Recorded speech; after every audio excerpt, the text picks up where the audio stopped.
Welcome back. Thanks. The episode 6 months in the making. I feel like we promised the people, whoever those people are. There's been a couple. Mostly our backyard friends, I think. That we'd finish the conversation. Right. And the conversation about the collectives, about that season of life. We left off on a cliffhanger of sorts, I guess. I don't know, like every good season comes to an end on a cliffhanger. Talking about that's fragile. Dr. Rachael Johns, our friend who came and visited and spoke, kind of gave us that language. Yeah. And at some point, I feel like it went from it's fragile, and I speak for myself, to I was fragile. Right. So. A true statement. Yeah, true statement. Let's talk about how we moved from this fragile move of God to my life and our life becoming really, really fragile in the midst of it. So I would say the statement, she made that statement sometime probably in May of our first school year ending when we were sending students home, and we were thinking fragile was like we just needed to survive the summer. Right. Which we were kind of up for. We kind of knew what summer would entail, and it did. Oddly enough, summer also brought us some families, which was interesting. Tithe-paying families. Well, amen. And which we didn't have at that point. And so it brought us some families and some solidified some of that, maybe people who had given us a try. So the time that students arrived back in August, from August to December of that year, probably was the height of the collectives, in God moving, in our numerical growth. You can't discount numerical growth, in our financial stability, all those things that people look at for church growth things. We had all of them going on by the time we hit our second birthday. Yeah. First birthday. Sorry. First birthday. Yeah. First birthday. Which would have been September. Yeah. Which is next week, actually. Yeah. When we would have celebrated again. Yes. We came back from the summer. We had families tithing and supporting us, which was a huge blessing because how we planted the church was through what's called a PAC, or a parent affiliate church within the Assemblies of God. Our parent affiliate agreement was coming to a close in a couple months, which they had monthly supported us, which was such a blessing. And I ran into Andrew just last week, and it was such they don't know the impact they had on the collectives and the church plant. We've been able to express that, but maybe not enough. That money was coming to a close, so God answered with providing families who we felt like understood the mission, and we're on board for sure. And we're on board. They had young adult children, and we can talk more about those stories. So they were in with us, right? And we had been praying, knowing that pack was coming to an end. We had been praying, asking the Lord to send us some Nicodemus. Yeah. So unpack the biblical context there. So Nicodemus, even though he was a Pharisee and all of these things, he financially supported the ministry of Jesus. Yeah. And was very much a part of it, even though he never physically was a part of Jesus's, we'll say, team. He was the part of the financial backing. Him and Joanna, both were significant financial backings in the ministry of Jesus. And so we had been asking the Lord to provide those, and He did. They were faithful, and He did provide that. It provided, and they would give above and beyond. They really, when both families, I would say, had kind of a spiritual gift of giving, which we needed. Right. And they had young adults, and so what we were doing connected to their families. Right. So we thought, wow, we've got young adults. We had new young adults coming. We had new Lee students coming. We had Lee students just finding us, and we didn't even know how. Right. Word of mouth. We were terrible at social media. Right. We would run sponsored ads. We did all the things they tell you to do, and they wouldn't track. But they would show up, and they go, "I've got a friend who had your coffee mug on their counter. Yeah. And I found you on Instagram." Yeah. So we're at the peak of that, probably October of that year. Yeah, for sure. We get the call, again, from our PAC church, also some district leadership, of an opportunity to merge is maybe the wrong language, Right. It was on the language that was used. To absorb is more the language. An existing Assembly of God church in town. Mm-hmm. With it would come a building, our own building. We were renters at the time in a great space and a great situation, but we knew that could come to a close at any time too. So we were in, again, a fragile season. We were. When things seemed to be stabilizing on one hand, they were fragile on another, and we began to walk out if we should move or not. Right. And what that meant for our church. Right. And we've referenced before, church planter school, you learn all kinds of things. I know they call it something real, but in my mind, it's church planter school. And one of the things that you learn in church planter school is that you have to grow church, you have to have kids ministry, you have to have, or next gen ministry, and you need to have space for these things to happen, and you need to meet on Sunday morning, especially in the South, being in the context of the South. That was a pivotal part of moving into being a growing, healthy church. And we were at that rub. We somewhat. We had several people say to us, "Oh, if you guys met on Sunday morning, whatever." Students even said that. Yeah, we had lots of students who said that. But what's interesting is, I would say now all of it was lies. From church planter school. Yeah, okay. I wouldn't say it's lies, but it didn't fit our context, right? Well, that's the thing, is that we went to that and tried to learn all of the things, and this is an example of, up until this point, we had kind of said, we kind of had cherry picked some of the things that we would take and some of the things we wouldn't take from how to plant a church. And this was the first time that we started to go, well, they say... Right. This is the right move. Their rules are this. They say if we do this, then we can increase our reach, and we can increase that. And yeah. And we had some things that fostered the conversation. We had a family, another family that was joining us that had kids. Yeah. And they were starting to, mom was coming and bringing them one at a time almost, or two at a time. The whole family was not attending at that point. Right. And we thought, if we develop these ministries, and part of the heart was to give students space to serve. Right. It wasn't in contrast to our mission or vision. It just was an area we weren't quite sure we were ready for. Yeah. And so we wanted to develop those spaces, not just out of a church growth mindset, but out of a let's create spaces for students to serve. Right. Which was our heart, reaching, raising, releasing. And part of the raising, releasing was releasing them into localized church ministry, which we didn't have at the time. Mm-hmm. We had very limited space for them to serve. Right. It's physically, well, not physically. We had great space physically, but as far as the capacity of programming and whatever. Mm-hmm. So the feeling was, if we take the move, the building was going to be given to us, essentially, with very limited debts that we would absorb. That was the agreement. And it financially was not a bad agreement on the initial part. With it came some other pieces that we felt were not communicated well to us. Mm-hmm. Were communicated after the fact, even to find out. Mm-hmm. That's leadership. That's good and the bad of leadership. We can talk leadership. We are big fans of communication and clarity. Mm-hmm. There's some things that weren't clear. There were some things we inherited that were poor business. Right. And that's saying it kindly. Yeah.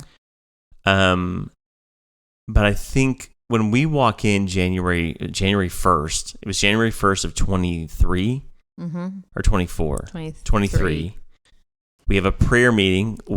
All of our people are gone because they're all students or the families are traveling. It's New Year's Day. So we have a prayer meeting with the existing church body that's in that building with an official Sunday launch January 8th. Mm-hmm. And we almost instantly knew it was different in not a good way. Yeah, there was, for sure. I'm super spidey senses. And 100%. Just say prophetic. Just use the word it is. Okay, well, spidey senses.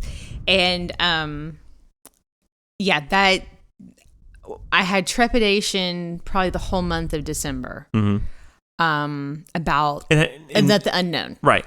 And most times, and we have a unique relationship in our marriage, and most people know that. That's true. I'm very trusting in your quote unquote spidey senses. Yeah. We'd gotten in a spot where we'd already told the other church we were leaving. Right. We'd already committed to this. We were kind of in between for the month of December, which we take 2 Sundays off anyways. Right. Was kind of our normal kind of rhythm. So we're in the in between. We get there January 1. You were already at trepidation. We have this prayer meeting, and we walk out, and I say, "This is not good." Yeah. To quote her, yes, it's not good. And the irony that comes in that semester, that first January to May or January to June, first half of it, from January to Easter. Wow, like attendance skyrocketed Up and to the right. I mean, everything, attendance and giving. It was like, this was tripled. This was the right move. This was what God had for us to grow. We moved to Sunday mornings. We, had increased our worship team. We had added kids ministry. We had all these things, and we're just, like a real church. Wednesday night programming. Like a real church. Like a real church. And so, wow, it was just like, this is unreal. And then you and I would sit on Sunday afternoons and go, this isn't right. More than it wasn't right. It just, there was something. We can look back and assess it. Right. Yeah, hindsight, all that. In the moment, it was something's not right. See, we're not hitting like we were hitting this semester before. Right. And when I say that, not in again, all the metrics, it was in the spiritual atmosphere. Right. Like we would sing songs and they would fall flat, and we would preach sermons and they would be the word of God, but yet they were just not infused with anything. We'd have responses and nobody would move, where a semester before it had been this delicate move of God where it didn't matter almost what we did, as long as it was honoring God, God showed up. Right. And that changed, and Easter was kind of the pinnacle of that, and we're like, everything's going great. It's great. Full house, for the most part, really great. We had our good friend come and speak in March. He's like, this is great. You guys are doing good work here. This is so good. All these things. But it was by our worldly measures, and I know it sounds so religious, but whatever. Our worldly measures of money, of numbers, of those actively engaged, all of that looked right. From the outside, it was all tracking correctly. But it was 100%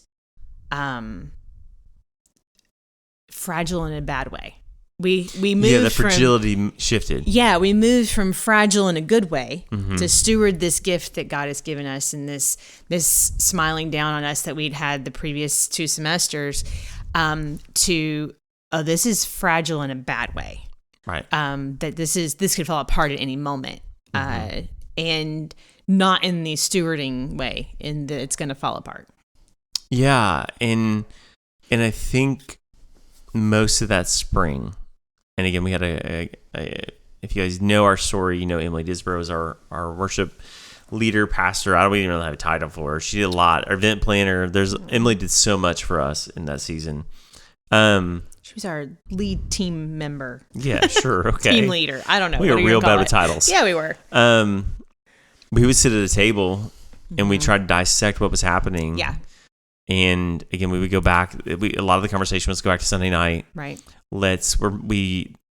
In leadership language, we would say there was mission drift. There was some of that. There was, for sure. A lot of mission drift, because we were trying to accommodate what we had inherited. Yeah.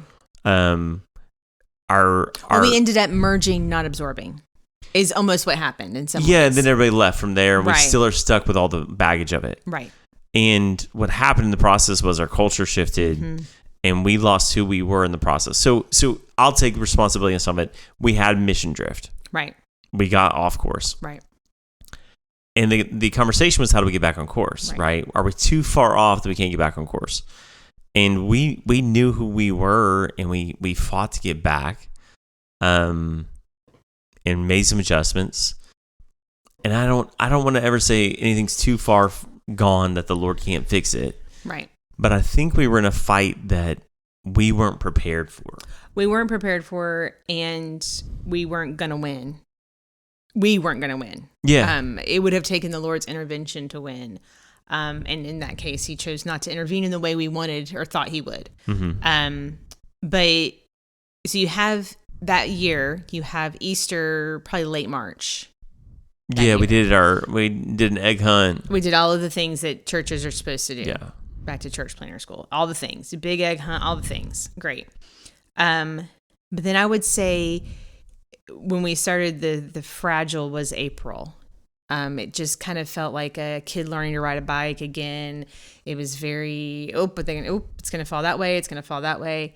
And then it was the 30th of April. Right. That I knew that all of my spidey senses were right, and that we were in a bigger fight than I'll go back a day. Okay. I went there. The 30th of April was a Sunday. Yes, it was. The 29th was a Saturday. I went to the church property for some reason. I don't know why. Message prep, prayer, I don't know. Check the mail. I don't know why I was there. Set up chairs. Who knows why I was there? I don't know at this point. I pull on the property drive. I checked the mail because it's at the end of the drive was a snake that had been crushed. Mm-hmm. Now, you and I are, to quote Michael Scott, not superstitious, but we are a little stitious. We're a little stitious when it comes to spiritual things. Yeah, I'm a little stitious. I'm a lot stitious. I am superstitious, maybe. And we'd already been in a season of spiritual warfare at that building, and with our congregation, and with some other things, like it's just surrounding. And I didn't take it as a sign from the Lord. I took it as a sign that things were going to get worse, and they did.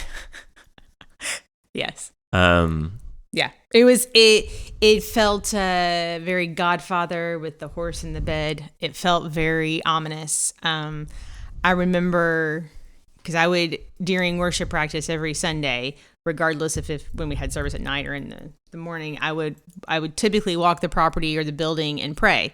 That was sort of what I did during the worship practice. And I remember that particular Sunday, you had told me about it, and I was like, oh, that's not good. And I was walking, and Matthew had joined me.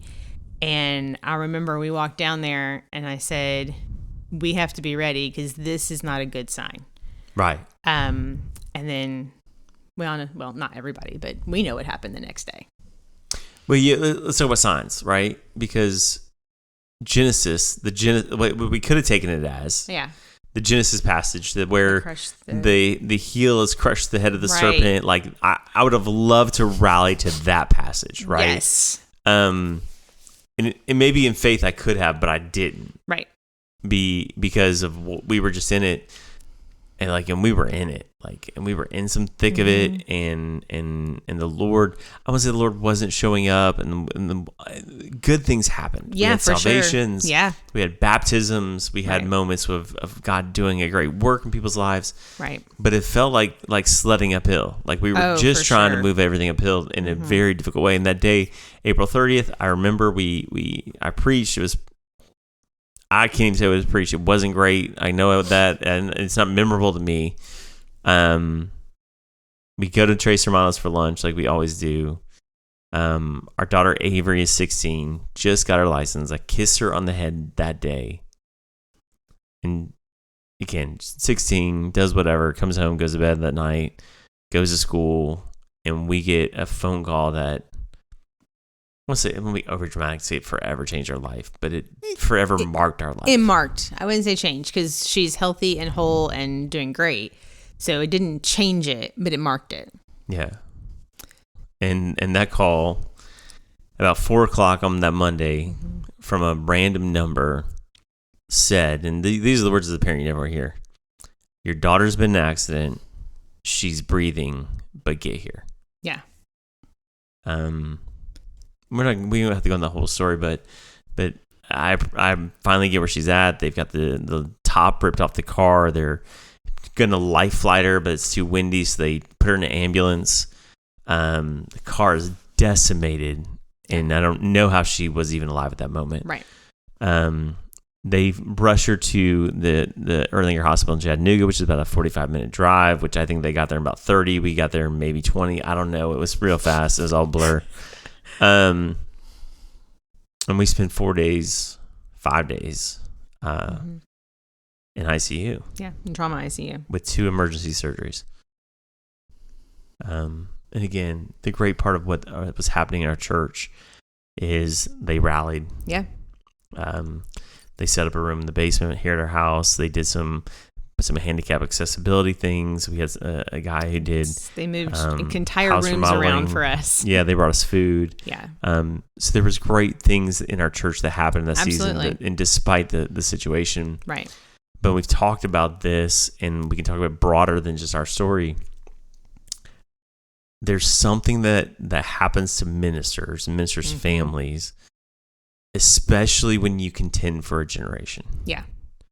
Because April was when the conversations really amped up on, we've got to get back to winning students.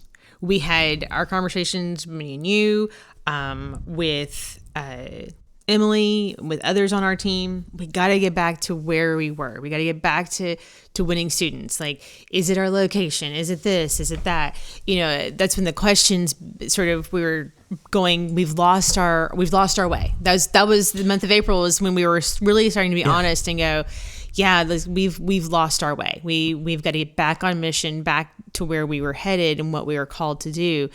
And it's as if as soon as those conversations started again, that happened. Now, again, not life-changing, because the Lord is merciful and good and protected. And the doctors are amazing. And doctors are wonderful and all of the things. And we have 1,000 stories about the good things that happened, even during that week and the coming weeks in her recovery.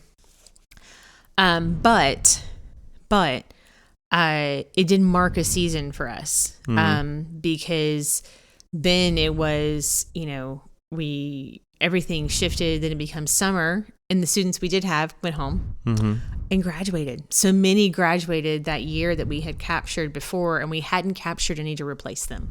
Right. And so after Avery's recovery, we kind of dig in and we go, okay, like we're gonna change things back. We're going to go back to what we were doing. And in a 6-week period, how many people left our church? I can't count. Okay. Not most of them. Many of them. Many. And the students were the primary ones. Right. If they came back, they didn't come back to us. Right. Not that they left. What's weird is we didn't lose relationship. No. They just stopped attending the church. Because something was different. Yeah. And I've said to some professor friends of mine here at Lee, in particular, my professor really was a mentor through my graduate program and has continued to be so. I said my theology of space changed in that season. Yeah. There's a parable Jesus tells in I don't know, I forget which gospel's in, but he talks about sweeping the house clean. That if you sweep the house clean and you don't replenish it or you don't fill it with the Holy Spirit, is his implication, that the devils come back 7 times as strong. Amen. Now, I've always looked at parables as what they are, right? They're a picture or a story picture of something physical to represent typically something spiritual. What I hadn't really adopted completely was that it was also a picture of something spiritual that also was reality in the physical, right? So let's take an easier example to understand. The prodigal son is literally a son walking away. Right. We understand the physicality of a son or a daughter walking away. Right? Leaving faith and leaving home and leaving behind some things. But that particular parable is sort of to have a theology of space. I had never really thought about it other than just like the me position, like my heart, I am the temple of God. We are the temple of the Holy Spirit. Like, so if I purge it of the sinful things, I got to fill it with something. Right. So it was always, even in preaching and teaching, it was the personhood of it, not the physical building. Right. And this particular season changed all that for me. Yeah. Because it felt like the building, and it sounds crazy, was full of some things that we couldn't get rid of. Right. And I remember, and I then referenced a message by Dr. Mark Williams about the gates of hell, and that we think of gates on hell and not actually what Jesus was talking about, because there was an actual physical location that was considered to be the gates of hell. And it was a temple, I think in Capernaum or one of those sea names. That was an actual temple, and to a god. false god. Yeah, to some sort of false god. And it was called the gate of hell, or to the gates to hell, or whatever, to Hades. And that helps me go, there is something to this physical piece that Jesus himself is going, that space filled with hell. Yeah. Right. And a great message by Dr. Mark Williams. But I think that came to mind as soon as we sort of stepped into this. We were like, oh, this is different. It's different. It was such that, and again, we reflect back to January 1st, that the space was hard to pray in. Oh, yeah. And I've only been maybe 2 or 3 other locations that the atmosphere of a room made it difficult to pray and to intercede and to really connect to God. That space was that way. Yeah. And it felt like, and again, I can't describe spiritual things physically all the time, right?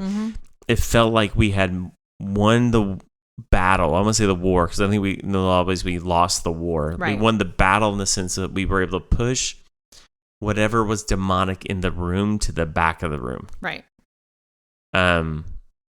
Which meant that the demons were in our soundboard a lot of times. I mean, I was at the Think Next Gen Summit a couple of years ago, and this was a Catholic priest who said this, and I was like, yes, that's where I've existed. He goes, the demonic is always into the electronics. Yeah. Like it cause your electronics to go crazy. And I thought, I've lived that. I'm a testament to that. Yes, I have lived that out. And so so our friends who know us know we're Pentecostal, we're borderline charismatic, we believe in the gifts of the Spirit, we believe that it's alive and active today, that those things are alive and active today. And so as we prayed... We're typically not, though, demon chasing, snake handling people. We're not that tribe at all. But some of this sounds like that, but it became very real. Yeah, it was real. Right. I mean, I say all that to say... those are real things that we believe in. Yeah. And in this season, real things we encountered. I mean, as we begin to fight the battle in prayer, right? The Lord began to reveal what some of those things were. Yes. Yes. Some of those spirits in the room. And again, 2020 look back, we go, oh, now we see that the outcomes and the effects of those things in our church. Yes. That as a pastor you carry some responsibility for, but at the same point we were doing what we could do to win that battle. Right. And we would take anointing oil and pray over walls, like the kind of crazy stuff most people make fun of. Well, yeah, and probably up until that season I may have as well. But it was very real. It was a very real situation of battling darkness, battling spiritual darkness. 100%. Our, not just Avery's accident, we had other things in our family during that season. I think there was a week that our whole staff was sick. Oh, yeah. With different sicknesses. It wasn't like an illness that we spread. Yeah. It felt a lot like a constant battle. And it was a constant battle. And so we did try to make some changes, right? So we did. Logistic changes, right? Went back to Sunday nights. We went back to trying to win students. And what can we do? And we're going to bring back family table. And we're going to do these things. And we did. And we did that for a season. And that fall semester of that year seemed like maybe the first couple months. Okay, maybe we'll turn a corner. Let's get back on track, and maybe we'll turn a corner. And it was, and I've said this to several people, and I think this is maybe pastoring, church planting, I don't know. But, one of my favorite movies, Creed. Right. Is it in Creed 2? I think he goes to the desert to train. Yes. Okay. So when he goes to the desert to train, and little Sylvester Stallone has him put his foot in the tire, and he just gets this. Adonis. How's Adonis put his foot in the tire? Oh, sorry. Yeah. Sorry. And he just gets the snot beat out of him. And all he can say, all little Rocky can say is, keep your foot in the tire. Keep your foot in the tire. That is what that semester felt like. It was week after week of financial issues, of health issues, of emotional issues, of, you name it, it was happening to somebody in our church. Physical things like back issues, knee issues. Crazy, crazy, crazy things. Right. And it was just keep your foot in the tire. Keep your foot in the tire. And we were just having the snot beat out of us spiritually. But we had to keep our foot in the tire. And we had to keep our foot in the tire, in my opinion, for one night. Yeah. That one night. Yeah, we'll come to that night. But let's also reference that in the midst of the bad, God was still doing things. Yeah, absolutely. We had a woman in our church who have heart issues get healed. This is what I'm talking about, that night. Yeah. Well, I was thinking the other night. The other night that we had to keep our foot in the tire and we lost that fight too. Yeah. But yeah, that one night, so tell that story, and I'll tell the other half of what happened that night. So you talk about Hannah. So again, we'd moved back to Sunday night, and we had a member. I don't know. We never took members, so maybe that's the wrong terminology. A faithful attender, a faithful attender, who had come that evening. And again, this is probably going to scare people about me. Like, she's crazy. It's what people are going to say. That's true. They already know. It's fine. But I will not soon forget that night. It again, talking about things that mark you. It marked me. And she walked in, and we knew she was having some heart troubles. And we knew they medication wasn't doing what it needed to do. And when it was working, it was affecting her ability to care for her family. And it was just a really bad situation. And very much, she walked in that night. It was nothing special about that night.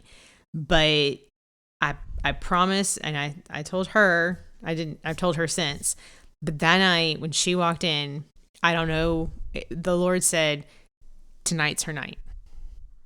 And I asked her how she was feeling, and it was always her kind answer, like, I'm okay, not feeling great, but I'm okay, all the things. She was happy to be there.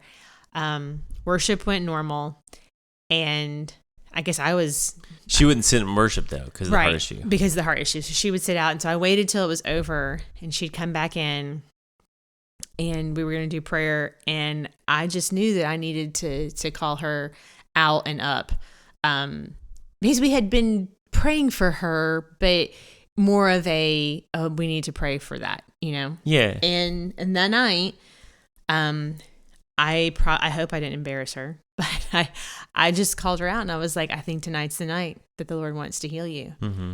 And she came up, and I closed my eyes, and we laid hands on her and prayed for her. And I just believed, and it echoes in my mind, that we know the Lord is able, and that night he was willing. Mm-hmm. And I just remember, like, he's willing. Tonight he's willing. It was a night almost as the waters of Bethsaida, right? Yeah. That the waters had been stirred. And we hadn't had a night like that in months. We hadn't had many nights or days in that building like that at all. And it was very much the waters had been stirred. And I remember, because all I was going to do was pray for Anna and then be done. Mm-hmm. And I opened my eyes, and there are 5 people up front, 4 or 5 people up front to be prayed for. And the miracles that God performed that night forever marked those of us who were there. Yeah. And it still is maybe not 100%. She got some other maybe, but that problem, she went back to the doctor. They didn't understand. She's been without that particular issue for 2 years now, I guess, a year and a half. Yeah. We had a family friends of our kids, so we went the whole family through that. He's a young musician, started playing keys on our worship team, so the whole family was attending. Grandfather was in North Carolina, ill with cancer, with limited time. Yeah, they were thinking days, maybe weeks. And we prayed through a proxy, essentially. Yeah. The old stand-in for. Yeah, and the story is a unique one because the healing was two-part. Yeah. The grandfather health turned well enough. He was the doctor the next day. To take an extended 10-day vacation with his family. Yeah, he got to spend time with his kids. And was strong enough to hunt and fish and do all the things he intended to do. Right. Now, eventually the cancer returns and he gets his eternal reward of going home. But we believe that night, and then the family would attest that night, something changed. Yeah. And it's not. And again, we don't share these stories because it's about us. No. Yeah, it was like the bright spot in the midst of hell. Like it was the glimmer of hope in a very dark season. Right. It was God's glory in this sort of small explosion in a dark spot. Yeah. And so it was this. Yeah, it made the season complicated, I guess. It was a Facebook post going, "It's complicated." That's yes. Our relationship with the church at that point was complicated. In that those two instances, and there were a couple other people that night we prayed for who I also believe received healing at some point in that time. And those are the things that you can't make up, and those are the things that God chose to move. And again, it was the statement, He's always able, but that night He was willing. Yeah. And the results of that are far reaching and long lasting. And so it put us in it's complicated. In my brain, the 2 nights, because there were 2 nights that semester, that was one of them. And the other one, I don't know where it fits timeline. I don't know which one came first, to be honest. I feel like it's after the night of worship. Yeah, the bad one. The bad one came after the good one. I think so. I can't say for sure, but I think so. Because I think at that point we knew we were really done. I don't remember. I don't remember chronologically. And again, because trauma brain doesn't let everything be logical and nicely sequential. And I guess I got a lot of trauma brain from it. Like I just admit that. But yeah, we hosted a night of worship. It was great. We had some students. We had some lead students. We had some high school students. Our kids were bringing kids. Yeah. And we had a particular lead student. We knew, just transparency. Something was off, and we suspected some sort of spiritual situation, oppression. Something. Yes. Yeah. She confessed to be a believer. She had all the markings of being a Christian. We get hour and a half into this worship night. Again, Brian Lindsay, who walked with us the whole time we were at the collectives, a friend of Emily's who's a pastor was there, and we sense it's this young lady's night to get freed. Yeah. By freed, she was full of demons. Yeah. Again, it makes it sound crazy, but this is the reality of the world we live in. It was reality, yeah. And so Brian, my friend Brian is used to this. He travels the world. He encounters this from South America to Africa. He knows what this looks like. Right. So we trust Brian in it, and we begin to pray for this girl. And it just is not happening.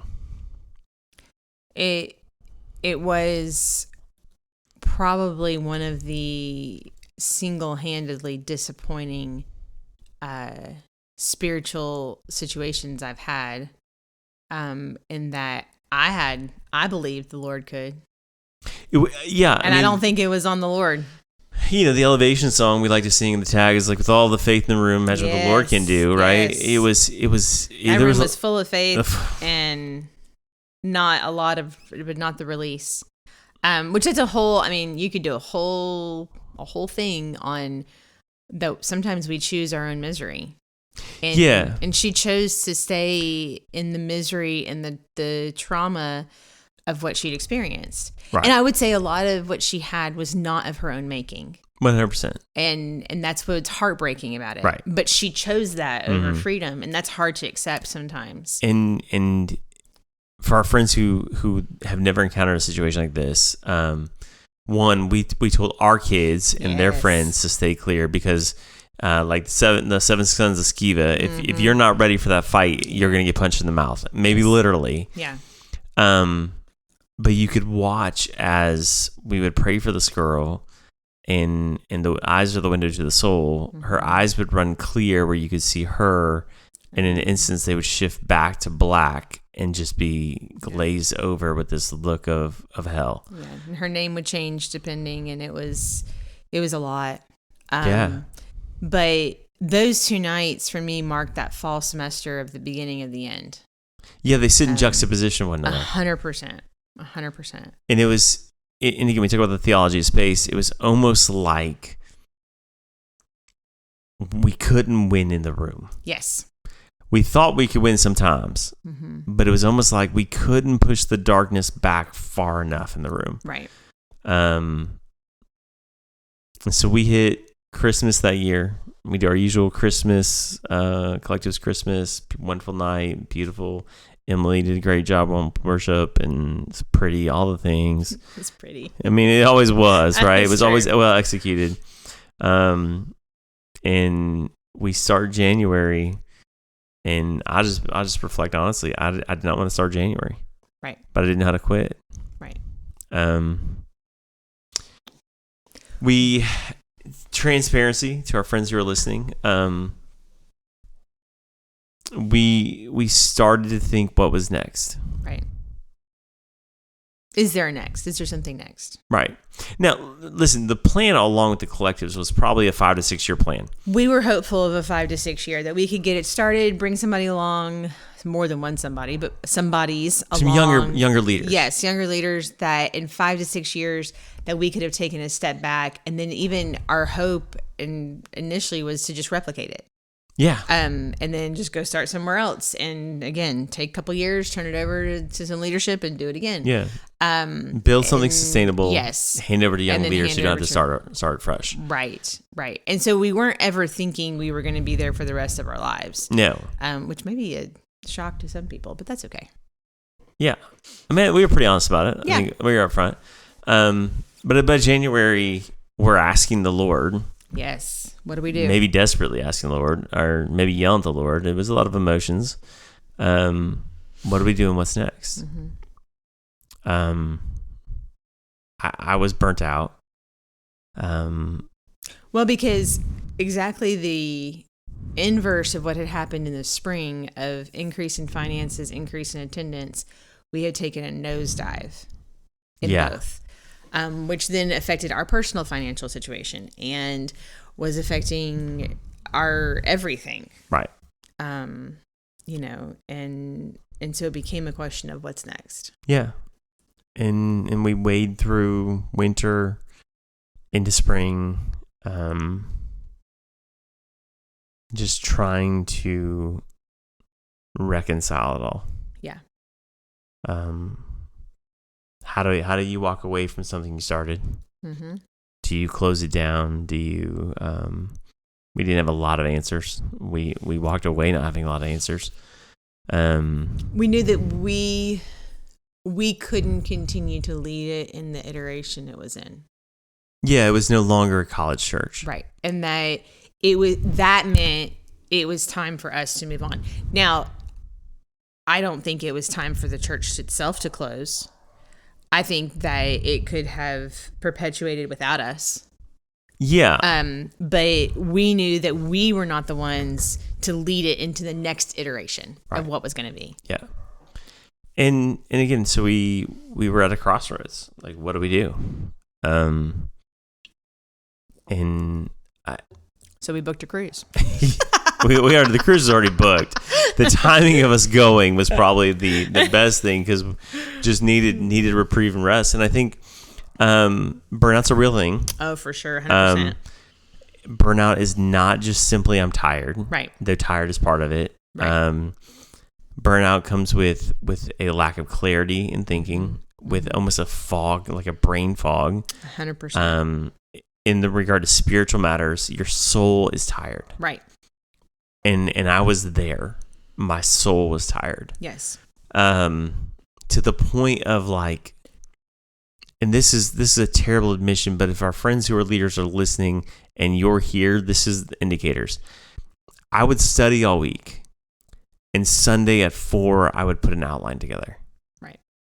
And when I preached at 6, I would hope something good would come out of my mouth. Right. Which is not your pattern. Not my pattern at all. Not like, at all. it's not a healthy pattern. If you're doing that now, it's bad. And you're it's not bad. burnt out, you're just doing a disservice. Yeah. But like, that was not how I operated at all. Right. But it's where I was. Right. And other things are, you don't know where you or the church are headed. And you have decision paralysis. Yes, you can't, like, I'm not sure at one point, I'm not sure you could decide what to eat. No. It was your decision paralysis was at an all-time high. I remember, we've talked about this. This is not breaking news to you. One afternoon, I just started driving north on Highway 11, which takes you out of town. I got to the next town, and realized I couldn't drive far enough to get away from all the problems. Like, had enough sense to go, it doesn't matter how far I drive, the emotion doesn't change and the hurt doesn't stop. Yeah. Everywhere you go, there you are. Right. And so I turned back around and came home and probably took a nap and we began to wrestle it out. Like, what should we do with this thing? And I've never pastored a church other than the church plant. I've been in ministry things. But I imagine it's pretty close to having to make some decisions about a child. Right. Like, what do we do with this child that we feel responsible for? Yeah. We feel like God gave us to raise. Yeah. And the child is broken and hurting, and we don't know what to do. We don't know how to fix it. That was the emotion. Yeah. It felt like it had spiraled so quickly, there was no way to fix it. And we went to see Kate in Nashville sometime March, April, right before we made the official decision of what we were going to do next. Mm-hmm. And I remember our youth pastor called you on the way, and you said, "Give me till Wednesday," because we were in the middle of the conversation of what do we do, because we couldn't continue like we were. Mm-hmm. And the only conclusion we came to was we weren't the ones to continue the church. It didn't need to close. It didn't need to do anything else. We weren't saying that. And that was our hope that would not happen, but that's neither here nor there. But it was finally, we just had to go, we're not the ones. We can't take this building. And part of it is, back to my Creed reference, we had kept our foot in the tire so long that we were unrecognizable. Mm-hmm. You in particular. Yeah, I was broken. Very broken. Very burnt out. Mm-hmm. Very spent. I don't know. The Lord never left me. That's not the case. Right. Like, God was still faithful in a lot of ways. Yes. But in a Job-esque type season. Yes. We went through it. We did. And even like Job, you just get tired of taking punches. Yes. Again, could we have led better? Maybe. Sure. Always can do it better. Could we have made some different decisions? Sure. 100%. But what was so holy and fragile became fragile and broken. Yeah. What became tender that could have been shattered ends up shattered. Right. In the process I'm going through, at the end of us being in the church, which is crazy, I'm getting ordained in the Assemblies of God, the highest level of credentialing in the Assemblies of God. Literally, like right after our last Sunday. Well, I had an interview a couple weeks before that, okay, a couple months before that. Yes. And we're with district leadership and someone who had kind of been one of the sponsoring voices of getting us started. We're sitting across the table, and there was little conversation about my capacity as a minister. They trusted me. But Todd is one of the district leaders, just goes, "That building killed your church, didn't it?" And I'd be honest with him, and I said, "Yeah, it did. We just spiritually couldn't win the war." Yeah. Now, God knows all things, God has timing for all things. Right. Maybe it was only meant to go that 2 years and 8 months that it went. Right. And we can reflect now on what we've really done well the last year after a season of just recovery. Yes. I was not fit to be around for a while. We can look and see the wins even in the midst of the worst of it. Oh yeah, for sure. Now we got some losses. There's some L's that hang. Yeah. Yeah. But we can look, and what's wild is in this summer, and you wrote about it and I wrote about it, is God was like this, like, I don't know what he was up to, and I don't really have a good word to describe him, but he kept dropping like Easter eggs in our life. Mm-hmm. The collectives began as this ragtag bunch of boys that were in a Bible study in our house 7 years ago. Yep. We had one of them in our living room sharing what he's doing with NASA. Mm-hmm. It bent over, went from there to this group of girls. Like the boys graduated off, and we got this group of girls, and we've had 2 or 3 of them in our house. And then it went to this little church that we started, and we had some of them this summer. And every iteration, every season of the collectives, this summer we got a visit from somebody with reminders of what God had done. Yeah. And I think for you and me, we needed that. Oh, 100%. Because it's easy to look and go, God, that sucked. Yeah, it did. And we took a lot of heartbreak. Mm-hmm. We lost some sleep and some life. Yeah. I lost some dark hairs. Yep. They're more white. But the fruit of the little seed. Right. The Lord says that the mustard seed is so small. And later talks about the mustard tree. It's the smallest of all the trees in the garden, but it produces great fruit. I think if there's anything good, not anything good, I think one of the good things that came to the collectives is this multiplicity of fruit that came from this little tree. Right. That's all over the world. All over the world. We were counted. I guess Clayton's back from Iran, but they've from Iran to Colombia to Nashville to Virginia to down the street from where we are now, like literally the church down the street. Yeah. Is the fruit of what took place for 2 years and 8 months. Right. That is a reminder that, listen, it would have been great if the collective's longevity was 30 years. Sure.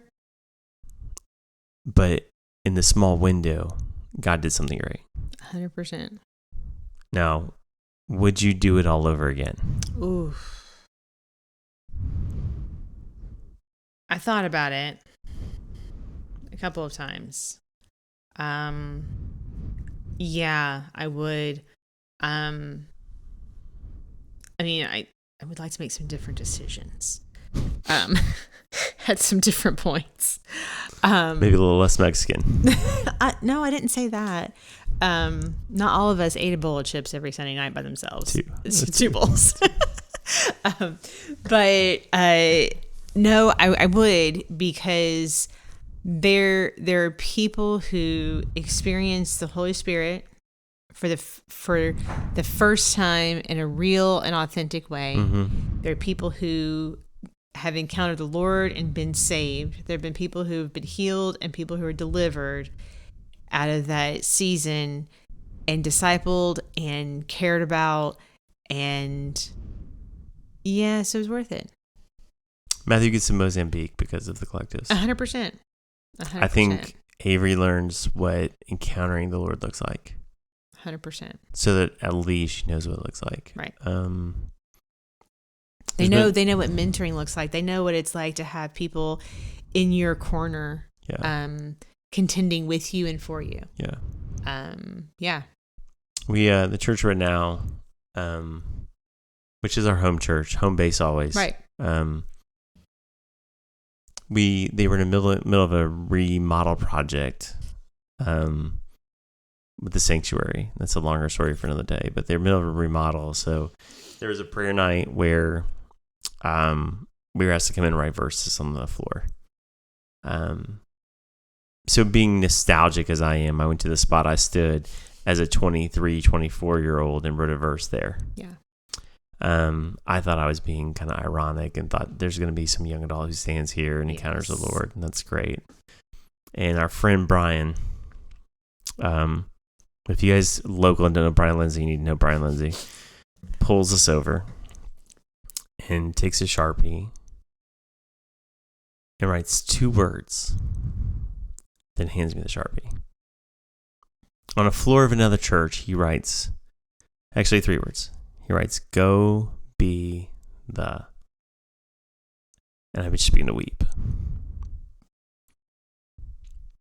And I finished the phrase because we closed every service with the same expression. Yeah. Go be the collectives. And I thought, man, what impact God did in such a short time. Yeah.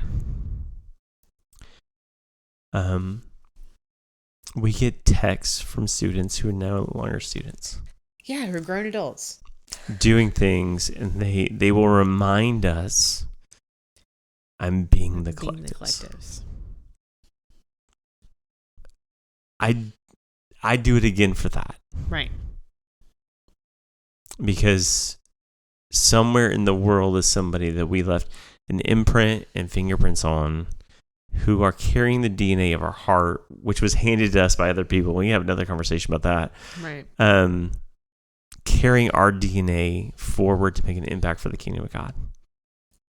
And there are lives that they're touching that are forever being changed. And my hope is that, like, when we get to eternity, we meet some snotty kid from Virginia that Chris Bareford invested in. Yes.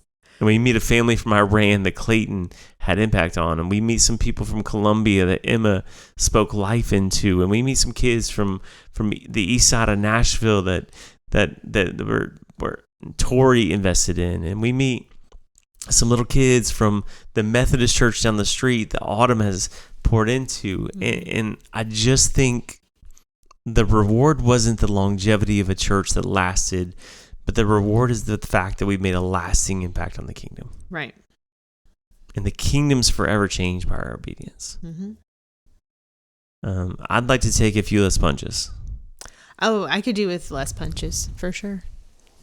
But I think I'd do it all over again. Yeah.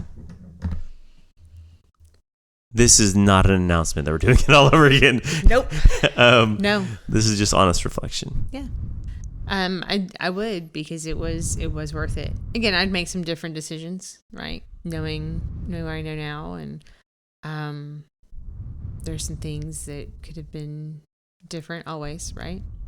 But yeah, it was worth it.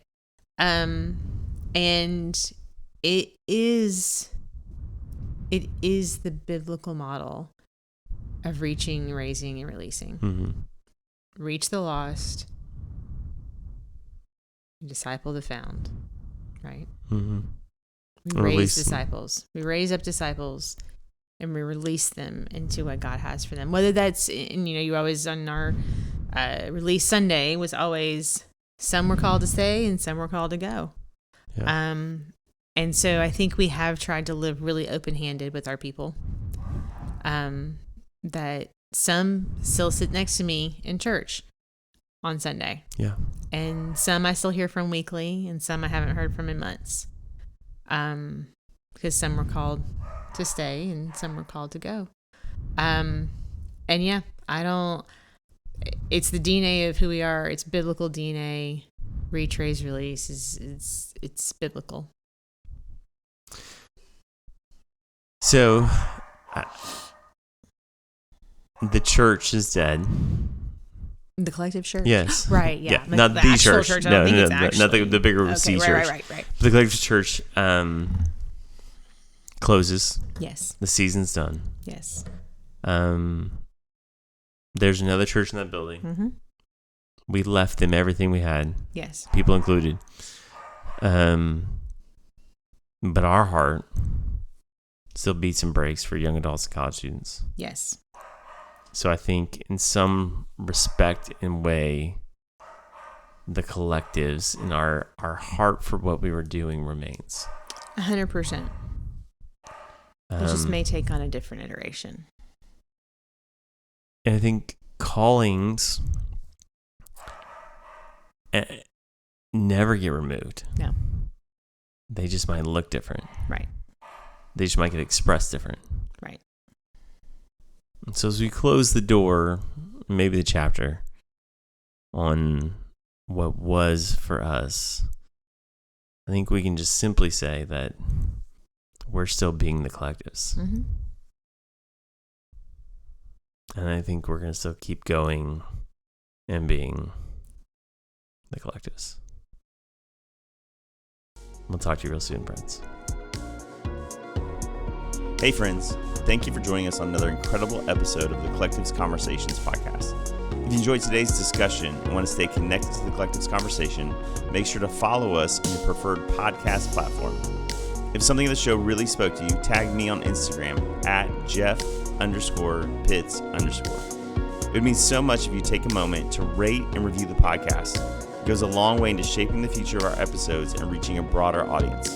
We'll see you next week at the table for another great conversation.